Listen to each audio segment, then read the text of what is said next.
सन 1826 में पहले हिंदी अखबार का प्रकाशन देश में किसी क्रांति से कम नहीं था। हालांकि बदलते वक्त ने हमारे देश में पत्रकारिता की मूल भावना की हत्या कर दी। 1826 से लेकर अब 2016 तक भारत में पत्रकारिता का विश्लेषण अगर हम करें तो एक बात साफ हो जाती है कि हम कहां से चले थे और कहां पहुंच गए हैं। 190 साल की यात्रा में पत्रकारिता मीडिया बन गई है और पत्रकार मीडिया कर्मी बन गए हैं। जिस तरह फिल्में बनाने वाले लोग अक्सर फिल्मों की कहानी की बजाय बॉक्स ऑफिस कलेक्शंस पर फोकस करते हैं, उसी तरह आज के दौर की पत्रकारिता में मुद्दों की बजाय टीआरपी पर फोकस किया जाता है और जनता का दर्द और जरूरतें कहीं पीछे छूट जाते हैं। हमारे देश के डिजाइनर पत्रकार असली मुद्दों को कुचलकर पत्रकारिता के उद्देश्य की हत्या करते हैं और ये बात आपने अक्सर अखबार पढ़ते हुए या फिर टीवी चैनल्स देखते हुए महसूस भी की होगी। पत्रकारिता के पेशे में कुछ गलत लोगों की घुसपैठ भी इस दौरान हुई है। ऐसे लोग न्यूज चैनल का लाइसेंस हासिल करते हैं, अखबार निकालते हैं और फिर खबरों का इस्तेमाल अपने फायदे के लिए करते हैं। ऐसे प्रमोटर्स और उद्योगपतियों की वजह से पत्रकारों के सम्मान को चोट पहुंची है और पत्रकारिता पर लोगों का भरोसा भी पहले के मुकाबले कम हुआ है। पत्रकारिता में अज्ञान और स्वार्थ की मिलावट करने वाले लोगों की लाइन बहुत लंबी है। ऐसे लोग पत्रकारिता को एक अवैध कारोबार बना देना चाहते हैं, लेकिन हमने बार बार ऐसी ताकतों के खिलाफ आवाज उठाई है और झूठ की इस आंधी में पत्रकारिता की लौ को जलाकर रखने की हमेशा कोशिश की है। मीडिया में हो रहे इस प्रदूषण की वजह से देश के छोटे छोटे शहरों में अब ये सोच पनप रही है कि पत्रकार बनकर अवैध काम किए जा सकते हैं और अपने फायदे से जुड़े फैसले करवाने के लिए दबाव बनाया जा सकता है। आप सोचिए कि एक पवित्र शक्ति का किस तरह दुरुपयोग किया जा रहा है। पत्रकारिता के पेशे को यह ताकत कमजोर लोगों की आवाज उठाने के लिए मिली थी, लेकिन इसी ताकत का अब गलत इस्तेमाल होने लगा है और अब इस ताकत का इस्तेमाल करते हैं कमजोर लोग नहीं बल्कि शक्तिशाली लोग, वो लोग जिनके पास पैसा है और रुतबा है। अब छोटे छोटे शहरों में फर्जी पत्रकार अपने स्तर पर छोटा या बड़ा नेक्सस बनाकर पत्रकारिता को दूषित कर रहे हैं। आपने ये भी देखा होगा कि बहुत सारे लोग अपनी गाड़ियों पर प्रेस का स्टिकर लगाकर घूमते हैं। अब सवाल यह है कि किसी पत्रकार को अपनी गाड़ी पर प्रेस लिखकर यह बताने की क्या जरूरत है कि वो मीडिया में है या वो पत्रकार है। इसका सीधा सा मतलब यह है कि पत्रकार नियमों और कानूनों से अपने लिए छूट चाहता है। वैसे प्रेस का स्टिकर रिपोर्टिंग के दौरान पत्रकारों की पहचान जाहिर करने के लिए भी लगाया जाता है, लेकिन इसका अक्सर अब दुरुपयोग होता है। जी न्यूज ने स्वच्छ मीडिया अभियान के तहत पत्रकारिता के नाम पर अपना एजेंडा चलाने वाले ऐसे लोगों के खिलाफ हमेशा मुहिम छेड़ी है। हमने इस विषय पर ग्राउंड रिपोर्टिंग भी की है और हमें लगता है कि हिंदी पत्रकारिता दिवस के दिन ऐसे सभी लोगों के खिलाफ एक वैचारिक कार्रवाई करनी जरूरी है। हमें यकीन है कि इस कार्रवाई से पत्रकारिता की दुनिया का प्रदूषण थोड़ा कम जरूर होगा। नमस्कार, मैं हूं राहुल सिन्हा। लगता है आप मुझे जानते नहीं हैं। मैं पत्रकार हूं, मीडिया से हूं। यह जुमला आपने सैकड़ों पत्रकारों के मुंह से हजारों बार सुना होगा, लेकिन यह जुमला कहने वालों को क्या मीडिया और पत्रकारिता का मतलब पता है?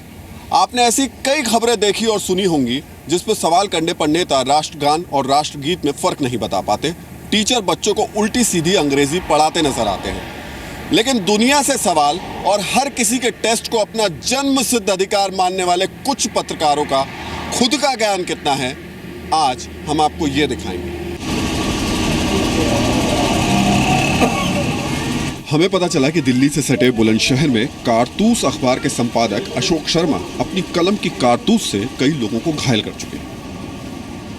हमने सीधे संपादक जी के दफ्तर का रुख किया।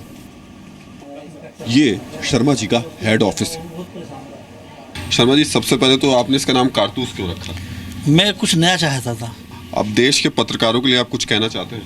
मतलब वो ऐसा है, इसमें ईमानदारी से तो वाकई में रोटी भी नहीं है, भ्रष्ट भी बनना पड़ता है। लेकिन भ्रष्टा मतलब अगर आटे में नमक के बराबर खाया जाए तो कोई नुकसान नहीं है, लेकिन जब नमक को आटे के बराबर खाने लगोगे तो भाई साहब शरीर गलेगा। प्रेस डे पे आप कुछ लिखे अपने विचार यहाँ पर, ताकि हम उसको अपने टीवी पे दिखा सकें। भाई साहब मेरी राइटिंग खराब है, जो जैसा भी आप लिखे वैसा अपना नाम लिख के लिखूं। हाँ नहीं, जो भी आप लिखना चाहते हैं पत्रकारिता को लेकर। जी जी करना थोड़ा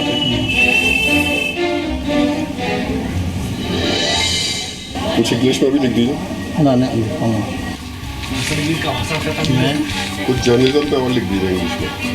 वैसा नहीं लिख पाऊँगा, बहुत कमज़ोर हूँ मैं। भाई साहब हाई स्कूल हूँ बस, उसके बाद जब से मैंने इसमें घुसा हूँ ना, काफ़ी लोगों से सीखा हूँ।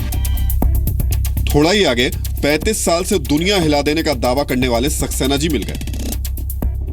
अब हमारे साथ सत्ता भोग अखबार के संपादक, मुद्रक, प्रकाशक अविनाश जी हमारे साथ हैं, अविनाश कुमार सक्सेना जी।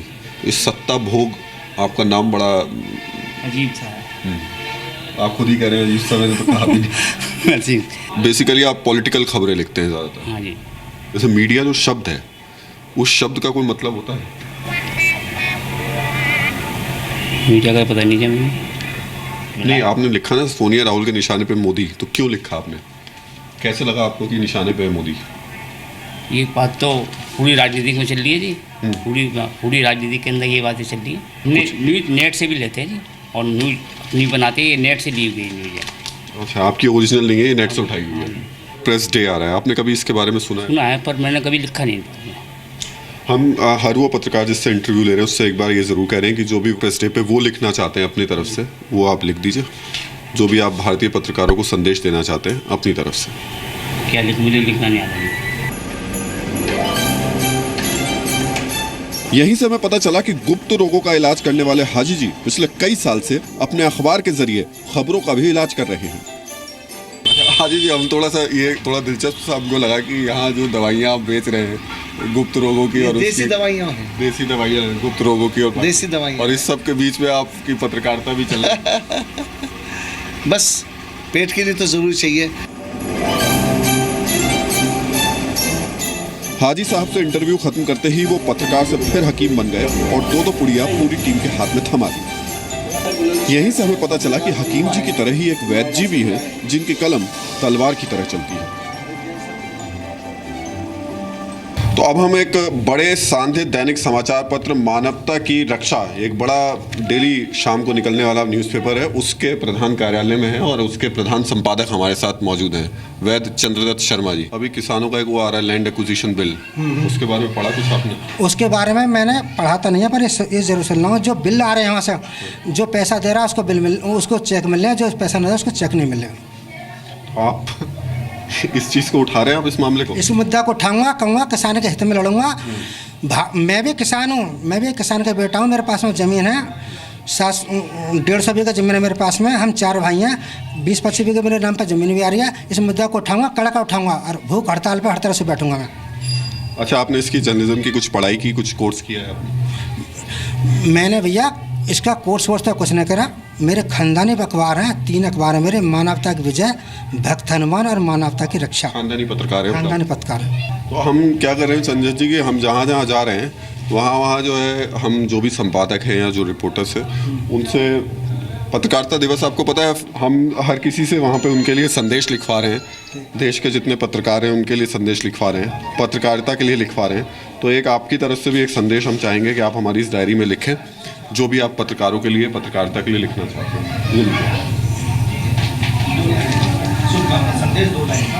जो भी आप, थोड़ा चश्मा रहेगा तो मैं साइन में करूँगा। नहीं, आप लिखिए, इनकी राइटिंग लिखवा ली हमने। तो मैं शुभकामना देता हूँ सबका।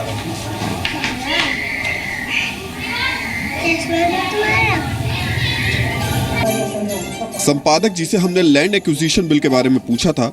संपादक जी के मुताबिक पैसा लेकर जो बिल मिलता है वही लैंड एक्विजिशन बिल है। इसके बाद जो मिले उनके बारे में कहने सुनने से ज्यादा अच्छा ये है कि आप खुद ही देख लीजिए। किसानों को लेकर लैंड एक्विजिशन बिल चल रहा है, उसको लेकर के कुछ आपने लिखा कभी अपने पेपर में? ना, देखो किसानों की मुझे पूरी नॉलेज नहीं है, तो मैंने कुछ पाया। कौन सा आपका स्पेशलाइजेशन किस फील्ड में? एजुकेशन। अभी बेसिक में हम जाते हैं कि मिड डे मील आता है बच्चों के लिए।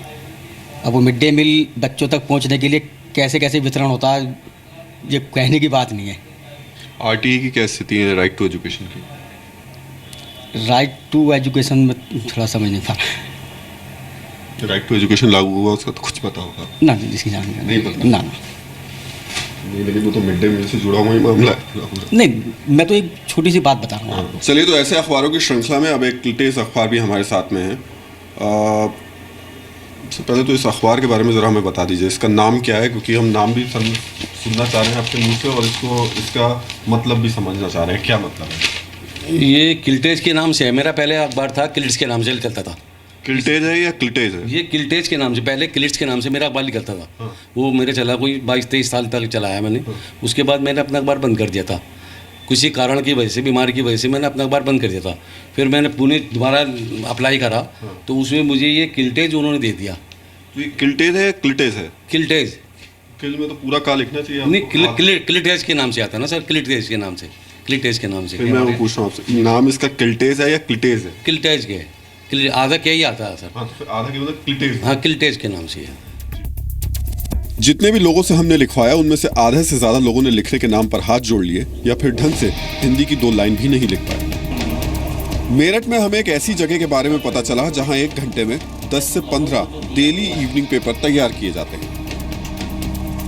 आपने बड़े बड़े अखबारों के दफ्तर देखे होंगे, न्यूज़ चैनल्स के दफ्तर देखे होंगे, लेकिन देखिए हम आपको एक ऐसा दफ्तर दिखा रहे हैं जहाँ से 8-10 अखबार ऐसे ही निकल जाते हैं और पता भी नहीं चलता। इस छोटे से कमरे में देखिए न्यूज़पेपर्स कंपोज किए जाते हैं और ज़्यादा घंटे भी नहीं लगते हैं, घंटे 2 घंटे में अखबार तैयार भी कर लिए जाते हैं। आपको न्यूज़ पता है, खबर के बारे में पता रहता है आपको? मतलब समझा नहीं। मतलब ये कि खबर कौन सी क्या है, कैसी खबर लगनी चाहिए, कौन सी खबर इंपॉर्टेंट है, इसके बारे में ज़्यादा मालूम नहीं है मुझे। अभी तो हमें 5 साल पर 6 महीने हुए हैं इस लाइन में। क्वालिफिकेशन क्या है राजेश आपकी? इंटर है। एक इंटर पास लड़का 1 घंटे में 10 से 12 अखबार तैयार कर रहा है। एक खबर के लिए अपनी जान तक जोखिम में डालने वाले पत्रकारों के लिए ये तस्वीर एक क्रूर मजाक है।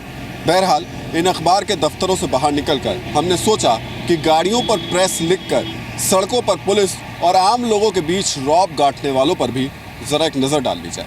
कितना पूछना चाह रहे हैं आपसे कि हम बहुत देखते हैं देश में कोई भी प्रेस लिख के गाड़ी चला देता है, आपको लग रहा है आप गलती कर रहे हैं? मैंने नहीं लिखा, जिसकी गाड़ी है उन्हीं का नाम है, उन्हीं के प्रेस लिखा हुआ, उन्हीं की गाड़ी है। गाड़ी आपके नाम से नहीं है? जी मेरे नाम से, उन्हीं का नाम से, इनके नाम है, प्रेस में ही है। आप बात कर लो, मैं फ़ोन नंबर। कौन सी प्रेस में है वो? मेरे ख्याल से टीवी चौपले में ऑफिस होगा। आप प्रेस में हैं? नहीं। तो हम बस इतना ही पूछना चाह रहे हैं, हमें कोई और कुछ नहीं पूछना। जब आप प्रेस में नहीं है तो क्या आपको प्रेस लिख के चलना चाहिए? सिर्फ इतना बताइए ना। बड़े भाई है ना, इसलिए। बड़े भाई तो देखिए, अब मेरे घर में, मेरे खानदान में हज़ारों लोग होंगे, तो क्या सब प्रेस लिख के चले? ये है कि क्या नाम है, भाई नहीं लिखवा देता, वे यूज कर देते हैं। अच्छा, हमारा सिर्फ सवाल आपसे एक ही है, आप तो जर्नलिस्ट, हम भी जर्नलिस्ट हैं, और गाड़ी पे प्रेस लिखने की ज़रूरत क्या है? बार बार जो है चेकिंग से बचने का ये तरीका है। क्या है, हम भी आम आदमी की तरह चेक करेंगे, हमें भी चेक करना है, हम भी पत्रकार हैं, हमको चेक करने में क्या बात है, अच्छी बात है। वो सवाल मैं यही आपसे पूछ रहा हूँ कि हम पत्रकार हमेशा उंगली उठा देते हैं लोगों पे कि जी पुलिस लिख के घूम रहे हैं, मजिस्ट्रेट लिख के घूम रहे हैं, और हम खुद प्रेस लिख के घूम रहे हैं। हाँ, ये एक्चुअली जैसा राजा करता है प्रजा वैसे करती है। जैसे राजा करता है हमारा काम तो राजा और प्रजा दोनों को तस्वीर दिखाना है ना। हम अगर ये करने लगे तो फिर लोग क्या करेंगे?